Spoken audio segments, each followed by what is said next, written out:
అమృతం వెలికి తీయాలంటే దేవతల బలంతో మాత్రమే సాధ్యం కాదు. అందుకే ధర్మం ఒక కఠినమైన నిర్ణయం తీసుకుంది. ధర్మం కూడా ఒక్క క్షణం వణికింది. ఎందుకంటే ఇది సాధారణ నిర్ణయం కాదు. శత్రువులతో చేతులు కలపాలి, అసురులే సహచరులు కావాలి. ఆ క్షణంలో స్వర్గం నిశ్శబ్దంగా మారింది. దేవతల ముఖాల్లో భయం, ఇంద్రుని హృదయంలో సందేహం. వారే మన శత్రువులు కదా అన్న ప్రశ్న స్వర్గాన్ని వణికించింది. లక్ష్యం అమృతం, దారి పవిత్రం కావాలి అంటే మన అహంకారాన్ని మదించాలి. అసురుల లోకంలో అహంకారం నవ్వింది. బలి, బాణాసురుడు, విరోచనుడు శక్తి మదంతో ముందుకొచ్చారు. దేవతలకు మళ్లీ భయం వచ్చిందా అని అసురులు నవ్వుతున్నారు. కానీ మహావిష్ణువు ఒక్క అడుగు ముందుకు వేసి చెప్పారు, ఇది యుద్ధం కాదు, అమృతం కోసం, ఇది లోకాల భవిష్యత్తు కోసం.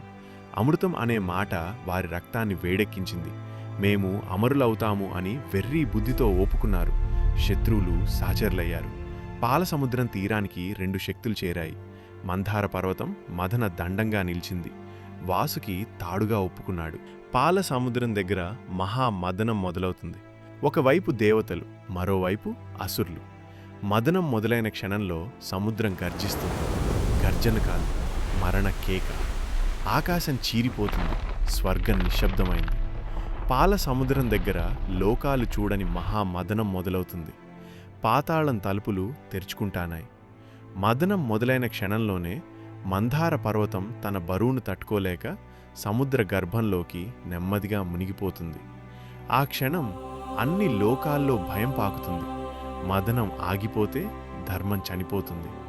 అప్పుడే లోక రక్షణ కోసం విష్ణువు తన రూపాన్ని మార్చుకుంటాడు. కూర్మావతారంగా మారతాడు. తన వీపుపై మందరాన్ని మోసి మదనాన్ని నిలబెడతాడు. మదనం కొనసాగుతుంది. అప్పుడే సముద్ర గర్భం నుంచి హాలాహల విషం ఉప్పొంగుతుంది. ఆ విషం గాలిలో కలిస్తే 3 లోకాలు నాశనమవుతాయి. దేవతలు పారిపోతారు. అసురులు వెనక్కి తగ్గుతారు. అప్పుడు ఒక్కరే ముందుకు వస్తారు. శాంత స్వరూపుడు, వినాశకర్త, శివుడు. ప్రపంచం కోసం ఆ విషాన్ని తాగేస్తాడు. పార్వతీదేవి ఆయన కంఠాన్ని పట్టుకుంటుంది. అక్కడే విషం ఆగిపోతుంది. ఇదే సముద్ర మదనం ఆరంభం. ఇదే అమృతానికి దారి. ఇదే ధర్మం చేసిన మహాత్యాగం.